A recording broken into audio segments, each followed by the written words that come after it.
Woo!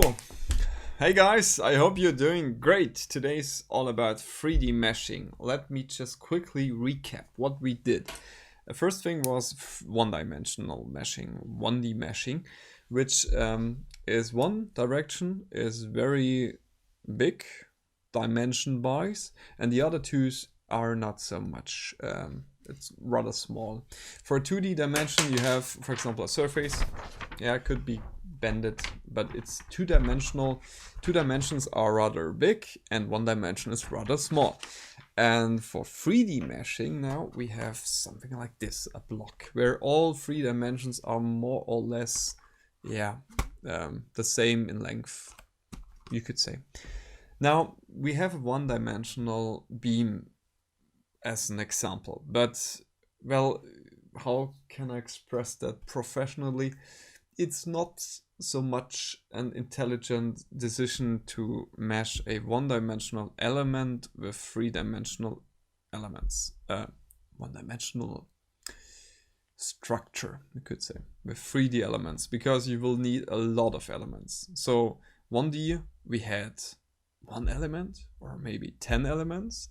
2D, we had around 150 elements, and now with 3D, we will get about between several hundred and a few thousand elements. So you see, you have a lot of elements, and all have to be computed, and so it's more demanding. There are occasions where you absolutely need 3D meshing.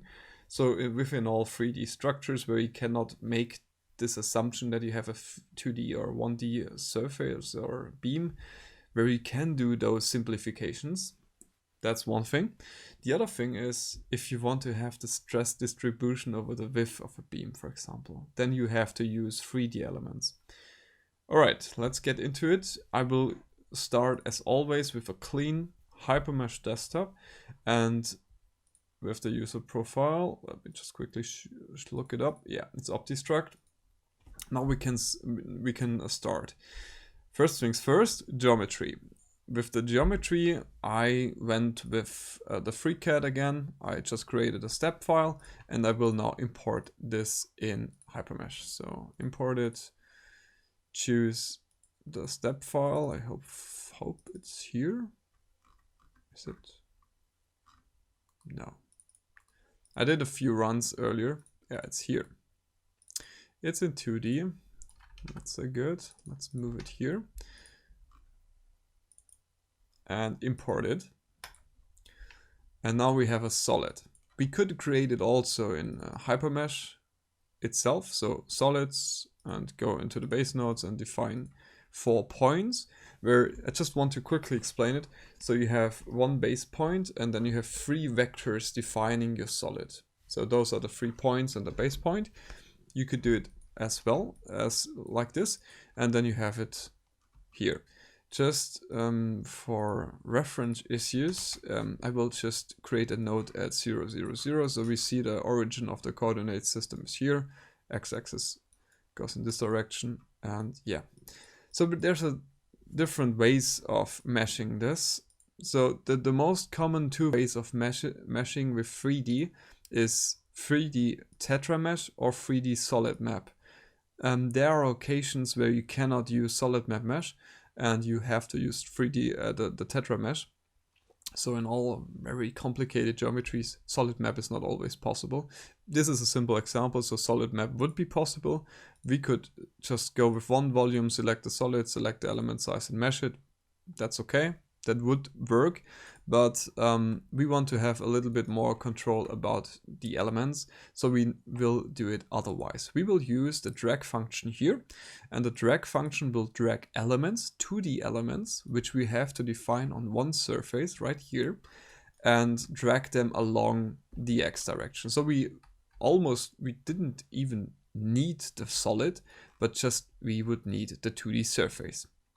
So in order to be able to create a 2D mesh which is not recognized as a model in the, as an entity in the model, we have to exclude it from being exported, but we'll come to that later. Now, first things first, we create a material and a property. So material is the same as always. We have 69,000 here and 0.0 here. And then we have a property, which in this case is a p-solid property because we want to use solid elements. So it's p-solid with the material we just created. And we want to assign it to this component. And by the way, it's never a good idea to use such characters like, I don't even know what it is called in English, but yeah, don't use these characters. It will get mixed up, so just use it like this. And for the English audience, I will just name it cube. Now, cube has to be assigned property 1, material 1, that's okay. All right, now same thing as before. We want to have a force here, so we have to divide the solid. And the way we do this is with solids, geom solid added. But first things first, we have to use a base node here, and that's what we want to create here. So in this case, it's 12.5 with the y coordinate because that's the middle of the beam. And now we can go onto the solid edit and trim with plane surfaces, select the solid, select the y-axis, select the base point and trim it. Now that's it. So it's trimmed and the solver is forced to create nodes here. So because we just want to use 2D meshing for the 3D elements. So back to the export thing I talked about earlier. So we will create 2D elements. How can we tell the solver that those 2D elements are not elements we want to have in our model? So we have to exclude them from the export. And the way it's done is we create a separate component, like 2D reference elements. Elements. Let me just quickly fix that. Elements. And now we can just mesh here like this, and we will go rather fine because yeah, 0.2 seems okay. But we also know that it's not much a change in stress over the width because we don't have a Poisson ratio, and we can therefore set the element size to maybe 25 over the maybe even less, maybe just 10, because I want to have the model to run rather fast. So I set it to 10 here, and now I can see I have much less elements. And another thing I could do is to make a bias. Bias is the change in element size over a length. So you see here the element size is constant over the Z axis. If I don't want that, I can choose bias. And first things first, I want to set the bias style to be a bell curve, because I want to be both ends smaller element size. So if I choose an intensity of 10, for example, for this and this, so you can see on both sides the elements get smaller. Hitting mesh once more, you could see that it's a little bit biased. That's fine. And now for the dragging operation. So we created now 2D elements, 2D reference elements, but unfortunately, I selected here elements to surface component. So those elements are here, but they need to be here. For this to happen, I can do it with the Organize panel. Organize, Shift F11, and choosing here elements, choosing this plate, choosing 2D reference, clicking on move. Now they are in the right component. Now back to the drag operation. I go to 3D radio button and then now drag and select the elements. I want to drag them over a distance of 250 millimeters over the x-axis. Elements to current comp is not correct. Well, yeah, it's correct, but I have to make this current because I want to have it in here. and therefore I have to select it again. So elements are selected, X direction, elements to current comp, 250. Now 50 elements. And I want to track 50 elements over the total length. And I have a bias style of linear and maybe set it to 5. So the elements will change in length, starting with small elements and becoming bigger elements. Because I know that on the fixed side, where I want to place my constraints, the stress differentiation happens. So there is a much the stress changes from elements to elements, and here not so much. Here's no stress at all. So I can make a bigger elements in here. So just to save computation time. So 5 is okay, and drag it, and I can see it. You can see it if you just look from the top onto the beam. Here are the elements rather bigger, and here it's smaller, so more precise. All right, that should be it. And now I want to hide my elements here. Yeah, what I forgot to do is to exclude it from the export. You could do that in the entity state browser. So you go onto View, Browsers, Hypermesh, and then Entity State. And in the Entity State browser, you could just select or unselect the 2D reference elements component on the export button, so it's not exported, and therefore it works. Otherwise you would get an error and maybe delete the elements, or I don't know. There are several different possibilities how to solve this problem. Okay, back to here, hide the 2D elements, and now we want to create the constraint and the boundary conditions. We create a load collector named SPC and analyzes constraint. Now we can choose surfaces. So I select the surface here, and hitting create. Now I will hold those surfaces in place. So all the nodes associated with the surface will be held in place. And then I will have to create another load collector force where I can define my force. 0.5 minus z is okay, so it's here, create that. And the last thing I need to do is creating a load step. Load step 1, SPC1, load 2 should be okay. But if it's like this, which is normally the case, you have to enter a name, ls1, hit SPC, select the right component, the same for the load, and then hit create. And always check if the components are really created here. So in this case, load step is created, so that's perfectly fine. That's it for the first analysis model. What we could expect is that the displacement should be rather okay, but the stress will definitely be off, because we have much too few elements above the width or above the thickness of the beam. So we would need maybe 10 elements to have it really accurate. And now just look at the elements. We have 4,000 elements right now.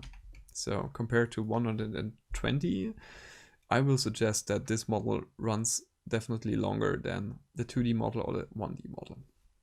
But we'll see about that. I just, yeah, how should I name it? This is, I think, 0.2. Mesh size, first order, and run. I think it will take under a minute. Yeah, it's rather fast. And you can see 35 point, what was it?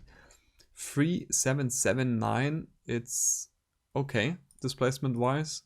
It's this is the value which is analytically correct. So 38. That's perfect, but the stresses will be too few. Yeah, you can see it like here, that you have 39. So that's, yeah, and you can see it all also in the model itself. So you see the jumps between the elements from element to element is, yeah, insane. So there is you would have to define it with a much smaller element size. We can do that, not until fully convergence, because I think that then I would have to model it really, really small, and that would take a long time. But yeah, how do I do that? I just delete all elements and go quickly through the process again. So F12 for the 2D mesh, make this current, make it current, and elements to current comp. Now this is correct. And now I go to really, if I'm lucky, 0.05. Wait a minute, 0.05. Element size is to no tolerance. All right, maybe it's better to do it not too small. And now you really have to set those elements to a lower number. If you don't do that, you will get in trouble because the element number will get really high. And now I drag those elements. 3D drag. Make sure that this is the current comp. Select all displayed elements, or all elements, it's okay here. And drag it. And now let's see. What do you think? How many elements do we have? 25,000? 27,500. So those are much more elements. We lose the node, the force here, and unfortunately we cannot use the point for creating the load. So analyzes forces lets you define a force also on a point. But this point is not associated with the node lying directly underneath it, because we dragged the element and not meshed the solid. So that's rather a pity, but yeah. So you have to select it again and create it again. Oh, what did I do there? Reject that one some more. Yeah, that seems more like it. And this is 0.0575, I guess. I think it will take maybe a minute. Hopefully not this much. I can prepare the model here and see if the analysis runs here until it's finished. So you can look on the output file and see, all right, okay, so the aspect ratio, yeah, I know it's a bit off. So, but I know there's not so much going on in this occasion or in this place where the aspect ratio is far off. But yeah, it's okay, I guess. For demonstration purposes, it's okay. So load this element and apply the style on the other. And you can see it's less, but still there's differences in here. And you see you have 42 point something. It's going into the right direction, but you would have to define at least a third more elements. I don't know exactly, but you would have to refine your model even here, even at 25,000 elements, or change the order. Change the order would help also, but yeah, you see that the point I'm trying to make here is that you will have to use a much more computation power to get the same class of accuracy for a 2D for a 3D mesh model. In this case, if you can make a simplification for 2D or 1D, do it, and don't just because it's easier just use 3D elements, because they're cheap, or they're not cheap in computation power, but they're cheap to do.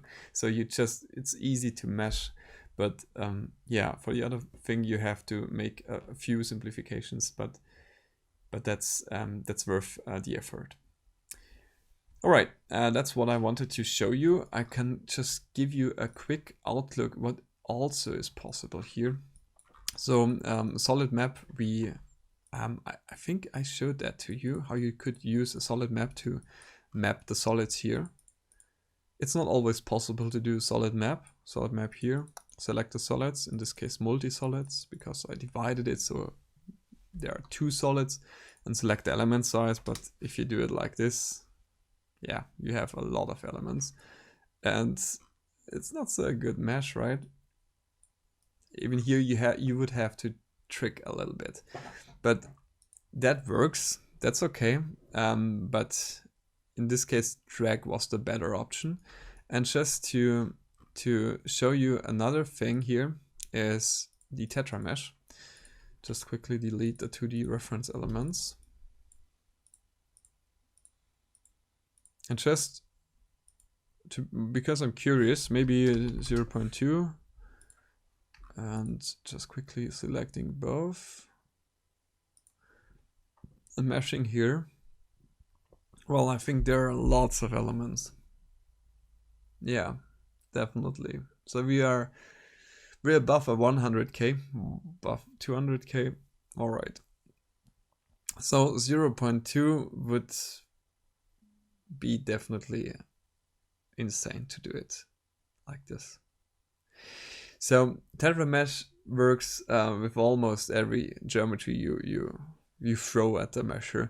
So Tetramesh is the easy way, but solid map elements, or the hexahedral elements, are hexahedron elements are more precise in stress calculation, and they have more volume. So you need, for the same volume, less elements, less hexahedral elements than you would need tetrahedron elements. And therefore, I would suggest that you go for hexahedron elements if you can, but tetrahedron if the geometry is too complicated. And the way this is working, or this is done here, there's a 2D mesh on the outside layer, and then the tetrahedrons are getting created into the middle. That also doesn't work every time. So if you have a geometry where there are some rather complicated areas, so going from a very large volume to a very tiny one is a bit complicated, or yeah, you would have to define or refine the model based on that. But Tetramesh works in my experience, it works almost every time I had to put it, or yeah. But you see, this little model, I'm curious about it, if it's below 500k elements. I don't think so. So the meshing has come to an end. Oh, all right. So it's 3 million elements. Congrats. This would take a long time to calculate, definitely. A long time. You could also do something like the biasing, which we had done, but yeah, still, tetrahedron elements will get you a lot larger computation time than with the model we had discussed earlier. So thanks for watching, and if you have any comments or questions, feel free to ask. And I'm just thinking about what I should do next. Maybe connectors, maybe interfaces. There's some very interesting stuff coming up. If you want to have a particular topic covered in here, let me know in the comments or directly write to me on Facebook, Instagram, wherever. And I hope to see you soon again. Thanks for watching, and goodbye.